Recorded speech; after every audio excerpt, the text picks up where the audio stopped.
eu serei breve, porque todos nós estamos querendo ouvir o Ademir e não já de ficar falando, né, Ademir? E eu conheço o Ademir primeira distância, né? Tem esse clima da Liga, né? A gente se conhece virtualmente, então há muitos anos, desde os tempos do GEAI, né? O Ademir sempre contribuiu com um grupo de estudos avançados espíritas, que é uma iniciativa da internet, ainda continua existindo, mas sem talvez aquele fôlego inicial, né, dos momentos passados. O Ademir mantém um blog muito instigante, muito interessante, se não me falha a memória, se chama A Era do Espírito, é isso? Memória boa. Memória com apoio. Tá? A Era do Espírito. Tá? Recomendo a todos, muito ricas as discussões que o Ademir traz. Já falei do trabalho que ele apresentou para a gente ano passado. Ele tem graduação, mestrado e doutorado em Física. Ele é filho da Unicamp, né, na nossa comunidade universitária, e fez o pós-doc dele, o pós-doutorado, que é um chamado estágio doutoral, um período que o pesquisador fica em um grupo de pesquisa se aperfeiçoando. Se a informação estiver correta, é um laboratório síncronton, não é isso? E fez um sanduíche na Alemanha.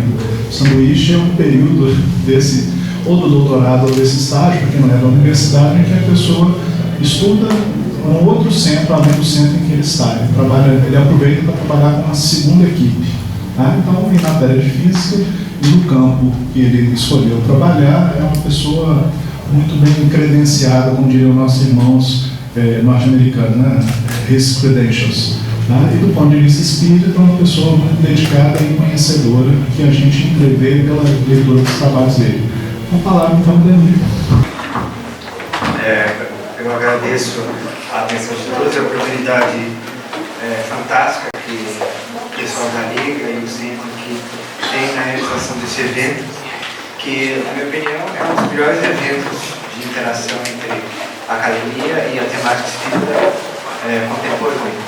Então, o que eu vou falar aqui hoje começou com uma brincadeira, porque eu queria muito participar aqui do sétimo livro. Eu tinha feito a proposição do trabalho da vez anterior, que era um trabalho essencialmente teórico, né? Uma proposta experimental de uma proposta, e que está ainda de pé, né? Mas que, como a gente é pesquisador nós temos um instituto, tem um pesquisador só, que sou eu, né? Então provavelmente essa pesquisa vai levar alguns anos aí para maturar.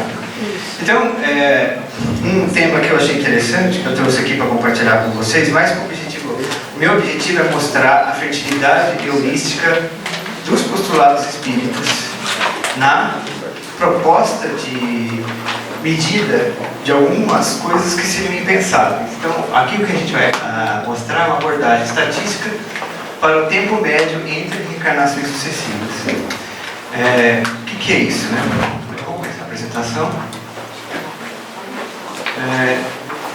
Essa aqui eu acho interessante porque o nosso encontro aqui parece que o tema reencarnação está sendo uma constante, né? Então eu vou passar rápido isso aqui, apenas uma pequena introdução à questão da reencarnação. A gente lembra que a reencarnação é um dos postulados da doutrina espírita, né? Ou seja, após um determinado período de tempo, o espírito, que é a unidade que contém informação e personalidade, ela se associa à matéria com o objetivo de evoluir espiritualmente.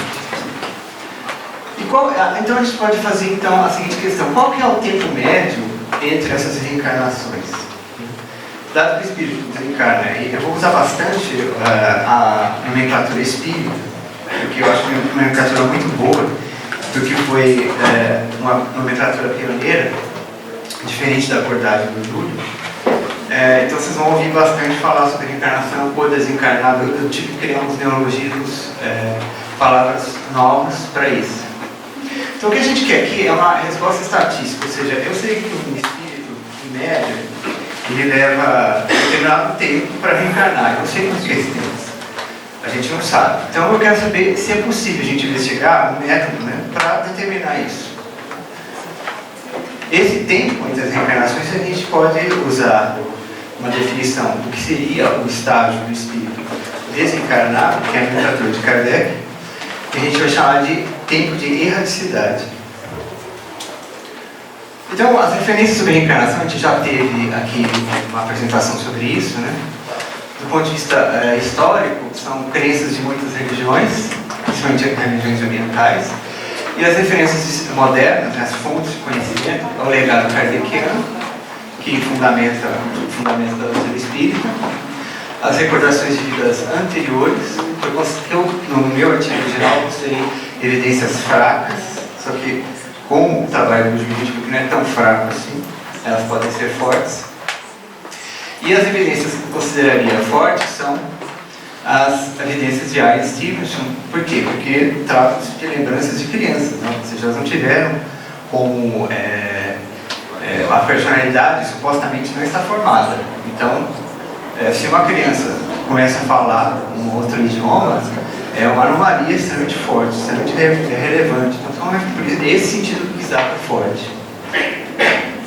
E isso daqui, eu não sei se vocês conseguem ver, é uma composição fotográfica que o modo do parte esquerda é o farol Akhenaton, da parte direita é o presidente atual dos Estados Unidos.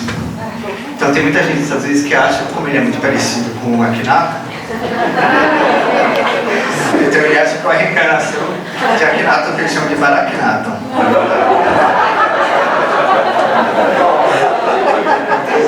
Eu achei isso na web, achei engraçado. Eu não sei se vocês... o faraó Akhenaton, ele fez uma reforma religiosa no Egito, né? O Egito era um império na antiguidade, eram os Estados Unidos da época. E se tornou extremamente popular. Então, eles acham que o presidente Barack Obama também está fazendo um monte de coisa que é culpa dele, obviamente. Então, esse tipo de evidência é contestável. Bom, então isso aqui é um quadro, agora eu vou começar a falar um pouco mais tecnicamente. Isso aqui é um quadro representativo. O que está achurado seria um intervalo de tempo de existência física. Eu chamei ali indivíduo de 1, de 2 e de 3. E entre as existências, a gente sabe que existe um período de tempo, que é o período de tempo da erradicidade. Eu posso calcular, para a parte física, eu posso calcular qual é o tempo médio de vida das pessoas. Como isso aqui se dá num intervalo de tempo, né? E o tempo que a gente vai assumir que ele não tem, ele é totalmente referenciado no calendário terrestre. Então, é totalmente possível a gente, olhando esse gráfico, ver que a distribuição estatística, né, de tempos de vida, ela é...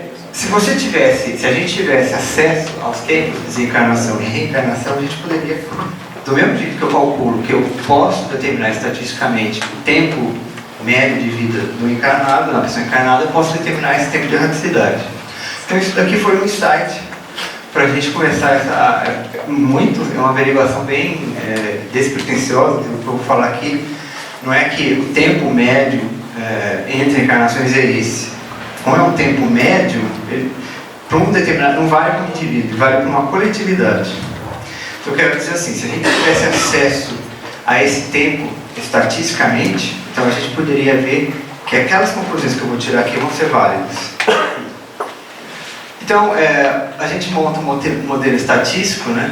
O modelo estatístico em geral é feito sobre uma população. O tempo de existência de um indivíduo, né, que seria o espírito encarnado, ele pode ser determinado de forma estatística calculando a média e a variância de intervalos de tempo de existência de vários indivíduos. Uma coisa que é historicamente gravada. Então eu tenho a população total, eu posso registrar todos os intervalos de tempo de todos os indivíduos, ou eu posso pegar uma subpopulação disso, fazer uma análise, extrapolar e dizer que isso vale para a população total. Então a pergunta de cima é, dado um indivíduo pertencente a uma certa população e com idade I, vou começar a colocar algumas vezes, mas eu não abusei na parte matemática. O I significa idade. Qual é a chance desse indivíduo desencarnar? Essa é uma questão interessante. Qual que é a probabilidade? Eu, por exemplo, eu tenho 41 anos. Então qual que é a chance de amanhã eu morrer? Não é uma pergunta que ninguém gosta de fazer, né? Mas estatisticamente a gente pode determinar isso. Então lá em cima a gente vê aquele gráfico, então o tempo está correndo desde 0 até um certo intervalo que eu chamei da ordem de 110 anos. E aquela curva achurada é a probabilidade de um indivíduo desencarnar à medida que o tempo vai passando. Essa curva ela passa por uma inflexão mais ou menos em torno da expectativa média de vida do indivíduo. Então, quando o indivíduo atinge a idade média, né, a expectativa de que seria, no caso do Brasil, 67 anos, ele tem 50% de chance de desencarnar. Ou seja, ele leva 67 anos para ganhar 50% de chance de desencarnar e o resto da existência física dele vai gastar esses mais 50%. Então, dá para ver que à medida que o tempo vai passando, a chance do indivíduo desencarnar vai aumentando bastante. Até que, no tempo da ordem de 110, 120, essa chance é 100%. Então, aquela curva.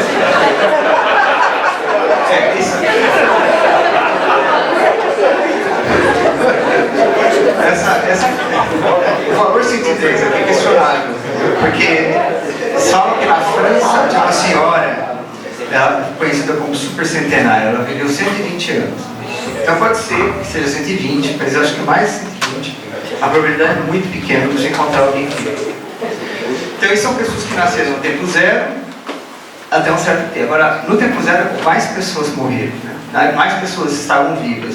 Então, aquela parte preta é a contribuição das pessoas que já estavam vivas e que também, a partir de um determinado momento, vão se encontrar mortas. Só que aqui, a gente considera o fato de que não está havendo nascimento, né? Então, a gente separou as populações, só está considerando aqueles que já estavam encarnados. Qual que é a probabilidade então, de reencarnação? Então, dado um espírito pertencente a uma certa população, classe, e com certa temporalidade, qual a chance desse indivíduo reencarnar? É a mesma pergunta. Qual que é a chance que ele tem de reencarnar? Então, existe uma simetria, né? Chama de simetria, que é uma igualdade muito grande entre essas considerações que eu faço aqui, o que demonstra que é o mesmo método que eu uso para calcular o tempo de vida. No caso encarnado, eu posso usar para calcular o caso desencarnado. Só que, então, isso aqui é o fundamento do trabalho, e aí tem que fazer uma série de hipóteses, né? Por exemplo, um indivíduo encarnado nasce de outros dois. Agora, o espírito não nasce de outros dois. Para fazer um modelo, né, para descrever essa dinâmica populacional, e aí eu acho interessante que a gente entra num aspecto que é a temática espírita dentro da demografia. Demografia é uma coisa totalmente inexistente. Eu preciso fazer uma série de suposições, e eu não encontrava onde estavam essas hipóteses, né? Onde estavam essas assunções, não são hipóteses. Eu fui encontrar essas assunções no Livro dos Espíritos. Então, por exemplo, existe uma base de tempo que possibilita determinado tempo de erraticidade, questão 224, para alguns espíritos. Então, Kardec, naquela época, mesmo se a gente considerar, tem algumas perguntas do Livro dos Espíritos que a gente fala, sabe por que ele fez essa questão, né? Por exemplo, pode o espírito morrer? Né? Não há destruição de espíritos, a questão 83. Então isso é importante, porque se no meio do tempo de erraticidade o espírito morresse, deixasse de existir, todas essas contas aqui estariam furadas, que eu vou mostrar. Existe conservação de individualidade, questão 92. A cada espírito associado a um corpo apenas, questão 137. Lógico, se um espírito pode reencarnar em dois corpos, fica difícil montar um modelo. Para reencarnar, a competição entre populações desencarnadas, aí eu vou explicar o que significa isso aqui, é uma nomenclatura que estou usando, nas vizinhanças do plano físico e de outros planos. Questão 172 e 173. No plano físico, cada indivíduo nasce de outros dois. No plano espiritual, há um reservatório de individualidades e a origem dos espíritos desconhecida. Questão 81. A vida física tem limite estabelecido pelo desgaste do corpo, mas não há um limiar superior para o tempo de erraticidade. Lembra que a gente tinha colocado aquele gráfico que vocês deram risada, de 110 anos? Então, esse gráfico aqui, no caso do espírito, aquele tempo é infinito. Não tem problema nenhum ser infinito, porque a matemática consegue lidar com isso, mas é diferente. Né? A estatística tem umas diferenças. O domínio da função que distribui a distribuição que vai descrever essas populações vai ser um pouquinho diferente. Ah, tá. Vou botar mais. Esse aqui? Assim.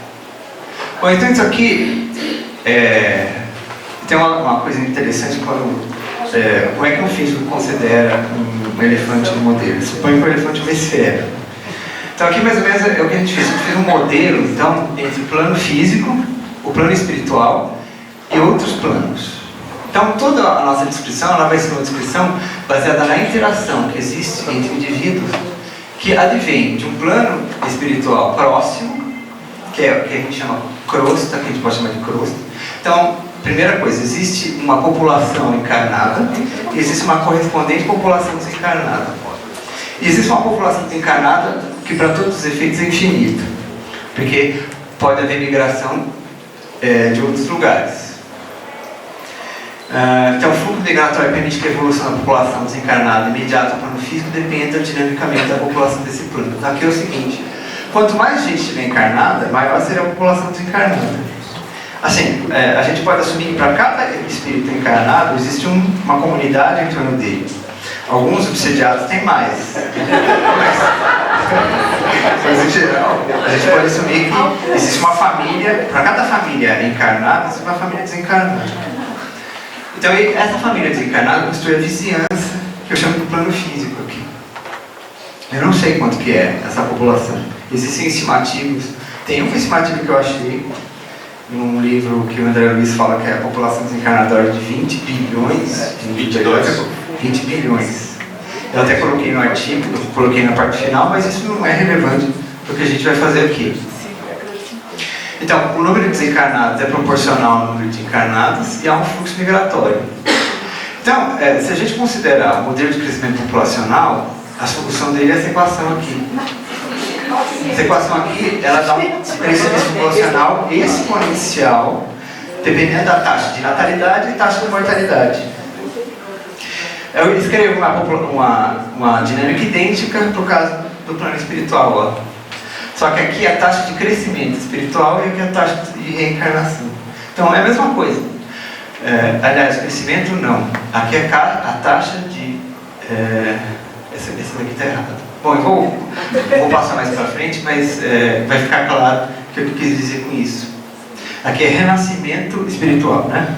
Aqui é a taxa de renascimento, que é a morte do espírito, ele desencarna. Quando o espírito reencarna, ele está morrendo com o espiritual. Então a taxa de... seria equivalente à natalidade aqui. E a taxa de reencarnação. Então depende dessas constantes que eu não sei. Então se eu não sei nem qual é a população, como é que eu vou calcular isso? Eu não preciso. Vou mostrar que eu não preciso. Então o que a gente fez? A gente fez aqui é o seguinte, tem um software. Por isso que eu falei que é uma brincadeira isso aqui. Mas é uma brincadeira séria. Tem um software dessa empresa aqui, ó, chama Ensim.com. Ele é grátis, esse software permite fazer simulação de sistemas dinâmicos. É uma coisa que a gente trabalha no dia a dia. Assim, eu posso usar, por exemplo, nessa parte de baixo tem a simulação do plano físico. Então é fácil entender. Existe um fluxo de nascimento, tem uma taxa de natalidade, tem um número de encarnados aqui, tem uma população inicial. Existe um fluxo de falecimento, tem uma taxa de mortalidade. Então, quando eu rodo essa parte aqui usando o computador, eu tenho o crescimento populacional quando eu conheço a taxa de natalidade e mortalidade. Isso aqui tudo bem, isso aqui é conhecido e o resultado desse modelo é a taxa de crescimento malthusiano se essa taxa de natalidade aqui fosse constante. Na verdade não é. Então o que eu fiz? Eu simplesmente peguei e acoplei aqui um modelo para o plano espiritual. E aí juntei as duas coisas. Então no caso espiritual existe um fluxo. Por isso que eu falei que o objetivo desse trabalho é mostrar como que a doutrina espírita ela pode ser heuristicamente fértil. Porque as coisas são complicadas. Quando a gente vê a maior parte das pessoas criticarem o espiritismo, a maior parte da crítica ela é superficial, 99%. Então, as coisas podem ser bem complicadas. Né? Na verdade, aqui, do ponto de vista técnico, não é, mas a gente poderia sofisticar esse modelo e fazer ele mais complicado. Então, tem dois fluxos iniciais, o chamado fluxo de desencarnação, que é igual a esse, e o fluxo reencarnatório, que é igual a esse. E eu coloquei aqui uma constante, uma taxa de agregação.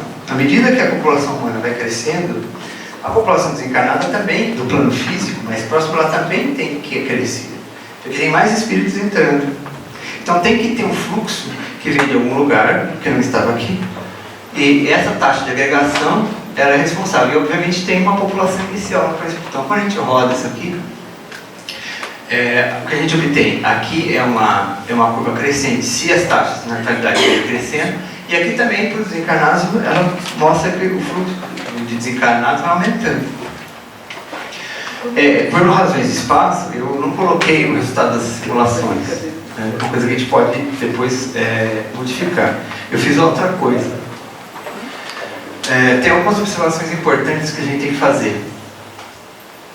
A taxa que eu achei mais interessante dessa brincadeira, né? A taxa de mortalidade era inversamente proporcional à expectativa de vida média observada na população encarnada. Quanto maior a taxa de mortalidade, né, menor o tempo de vida que a pessoa permanece lá. Portanto, a taxa de natalidade era inversamente proporcional ao tempo de erraticidade. Isso foi uma contribuição do paper. Então, oculto na taxa de natalidade está o tempo médio que o espírito recém-desencarnado permanece nesse estado. Se a gente admitir que a população desencarnada é constante, não tem jeito. Se começar a nascer mais gente aqui, obviamente que o tempo de vida da erraticidade vai diminuir, porque tem mais gente tendo filho. Se o contrário acontecer, se as pessoas deixarem de ter filho, e aí esse tempo de erraticidade vai aumentar, porque não tem como encarnar. Isso aqui é lógico. Isso é uma consequência da lei da conservação da individualidade, que está lá no livro dos Espíritos.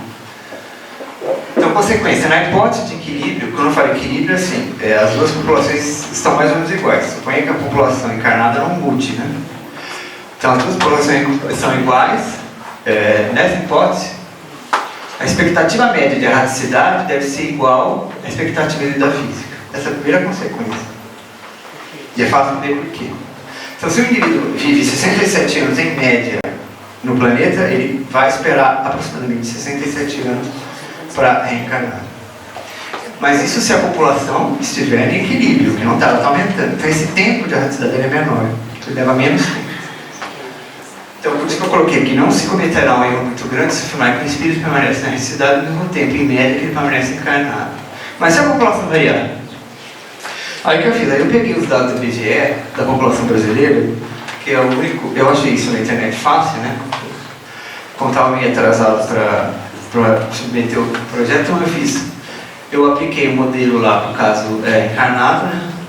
E obtive aqui, a partir das taxas de mortalidade, eu fiz uma estimativa do tempo médio de vida, expectativa média, usando a taxa de mortalidade. Então tem um relacionamento entre as duas.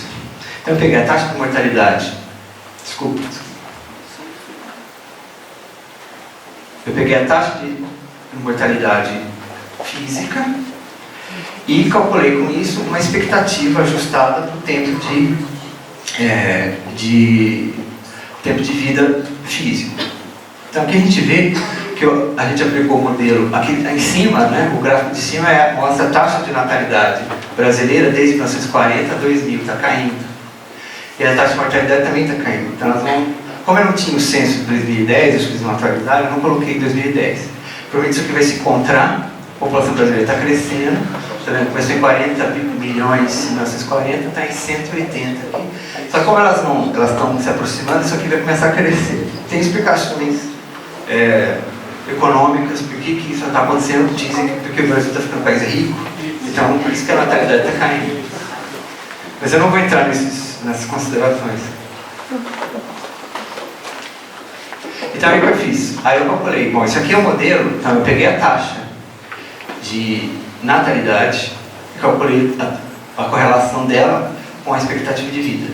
Como eu tenho a taxa de natalidade, eu apliquei a mesma equação com correções para o tempo de erraticidade. Então o resultado aqui mostra que de 1970 a 2000, onde a população brasileira não mudou muito, você vê que a população brasileira aqui de 40, a expectativa física foi de 42 até 70, tem uma variação grande, mas a população começou a não mudar tanto. Então o tempo de erraticidade médio, que vai ser dado para essa equação aqui, eu vou simplificar a explicação, ele está indo de 12, subindo para em torno de 25 anos. Está subindo por quê? Porque as pessoas não querem mais ter filho. Então, obviamente, o tempo médio porque o espírito permanece lá esperando, né, para reencarnar, aumentando. Se ninguém mais tiver filho, o cara, o indivíduo vai ficar lá eternamente e não vai conseguir encarnar mais. Isso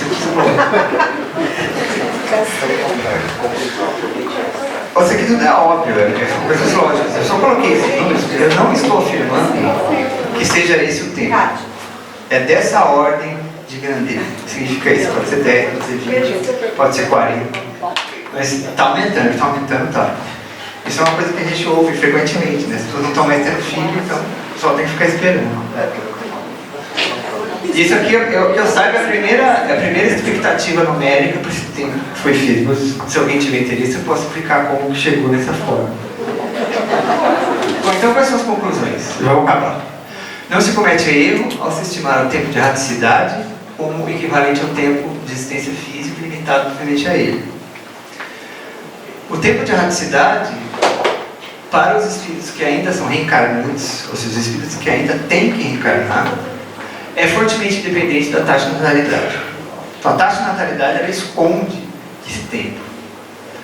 Não é possível fazer nenhuma avaliação da variação da população desencarnada, uma vez que a taxa de agregação não é conhecida. Eu não sei quantos espíritos se aproximam dessa vizinhança. Então, eu não posso dizer como que o plano espiritual próximo está se modificando. É só saber essa taxa que é fácil saber, mas aí, por enquanto a gente não sabe. É fácil ver que se o fluxo externo de espíritos for elevado, ou seja, se tiver muitos espíritos sendo agregados, então todas essas contas estão erradas.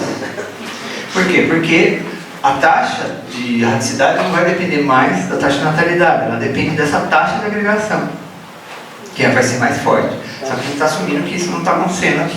Veja, na ciência a gente não precisa sempre querer chegar a estados corretos. A gente precisa, o que a gente tem que fazer é assumir determinadas coisas, que são aqueles princípios lá, e ver o que acontece. Então a gente mostra, então a gente está vendo aqui, de fato, faz sentido essas assunções. Existe uma diferença na taxa de mortalidade da população com os sexos. Por exemplo, as mulheres elas vivem mais em média que os homens. Portanto, é de se esperar que o tempo de erraticidade média também seja diferente da população de espíritos que enverguem diferentes condições sexuais.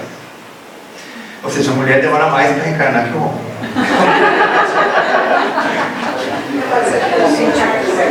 Pois é, isso que eu falei aqui. Segundo Stevenson, na amostra de casos que ele investigou ao longo de vários anos, cerca de 5% dos espíritos trocam de sexo. O que não deve comprometer essa previsão, porque é 5%. Se fosse 50%, aí realmente seria difícil de estimar. Mas como é abaixo de 10%, é uma boa bom chute. E esse aqui que eu achei mais engraçado, né? Na condição de equilíbrio descrita acima, para espíritos cofamiliares, são espíritos que reencarnam na mesma família. Como o tempo de vida de erraticidade é aproximadamente igual ao tempo de vida médio, então se você perguntar, quem será que está reencarnando na minha família? Provavelmente um bisavô ou um bisavó. Essa é uma consequência natural. Eu não estou afirmando que o seu filho, a sua filha, seja um bisavô ou bisavó. Mas existe uma alta chance de que seja. Se for uma condição em que a pessoa não tem compromisso, né, eu acredito que os nossos bisavós, os nossos, estejam realmente reencarnados como nossos filhos. Então, foi isso que eu queria falar.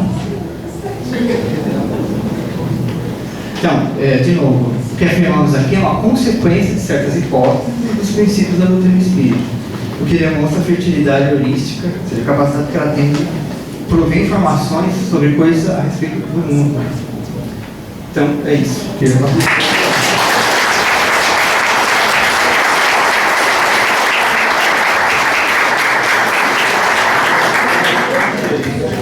Bom, a gente tem tempo para algumas perguntas. Né? Eu queria fazer a primeira. Né? Eu estava examinando rapidamente, não tive acesso ao seu trabalho antes. Né? Você considera a esperança de vida como constante na sua fórmula? Porque, historicamente, a esperança de vida ela vem modificando com o passar do tempo. Né? A fórmula é suscetível, a formulação teórica é suscetível a isso ou não? Sim. Esse modelo, sim, ele é totalmente...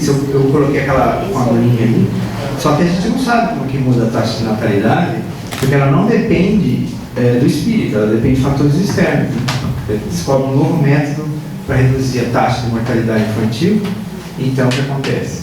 essa taxa de natalidade cai, mas isso não depende do modelo, é uma coisa externa. Questões? Eu não consigo chegar aqui nesse microfone aqui não. Vai na próxima. Se Maomé não vai à montanha. Bom, mas posso falar alto? Não, porque a gente está gravando. Está gravando. Alô? Vai chegar. Maomé foi à montanha. É o tempo da eletricidade. Saudade do microfone. Primeiro, parabéns por trazer uma novidade, né, estatística aqui para o Príncipe. Mas a questão é a seguinte, é a população inicial. Qual a influência? Se é só um deslocamento da média, se você trabalhasse com a população inicial, como é que ela ia fazer esse interatividade se modificar? Então, o modelo ele leva conta disso, aquele gráfico que eu mostrei do em cima, quanto maior o número de encarnados, mais gente para ter filho. E mais gente para morrer também. Então já tá, essas duas coisas estão ligadas. A população inicial no mundo espiritual antes de começar. A gente na verdade aqui assim, como eu não sei, eu assumo um valor, eu chuto um valor, eu não sei quanto que é, eu coloco um valor qualquer. Igual a população de encarnados, por exemplo. Só que a população de encarnados ela flutua muito, né? Ao longo da história ela flutuou. Porque quando você falou lá que ia dar um número, se fosse 10 vezes o número de encarnados, né? Aí você fala, se fosse 10, a curva de erraticidade ia modificar mesmo. Exatamente, ela se modifica. Se tiver se a gente não admitir essa ideia do plano físico imediato, que seria família espiritual, que é proporcional à quantidade de encarnados, aí essas contas aqui não valem. Não valem, porque tem um reservatório infinito de espíritos. Então não tem mais dependência. Por isso que eu falei que é uma brincadeira, né? Não tem pretensão de ser. Eu acredito que é muito próximo disso. Mas é uma proposta, na verdade é mais uma proposta para esse mundo. Denise, você trabalhou com um livro chamado A Reencarnação Baseada em Fatos? Você conhece o livro? Porque ele mostra outras linhas além das três que você colocou, outras linhas de investigação para comprovação da reencarnação. Foi feito pelo presidente da Federação Espírita Belga, na época. Ele compilou pesquisas do Stevenson, da Mergir e de muitos outros. E Memória de Criança era só uma das linhas. O Stevenson ele fala, como ele conseguiu achar quando que aquela personalidade desencarnou, ele tem uma estatística grande desse tempo de erraticidade. E ele não é diferente desse, idade de 10, 20 anos. Parece que Leon Denis fala em 20 anos também. Então, como a gente pode, se a gente conseguir identificar a personalidade, aí esse modelo aqui pode ser validado.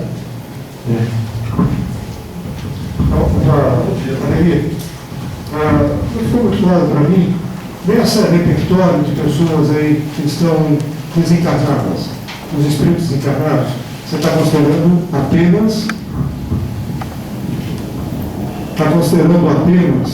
o pessoal daqui da Terra, pessoas, espíritos da Terra. Não, tem duas.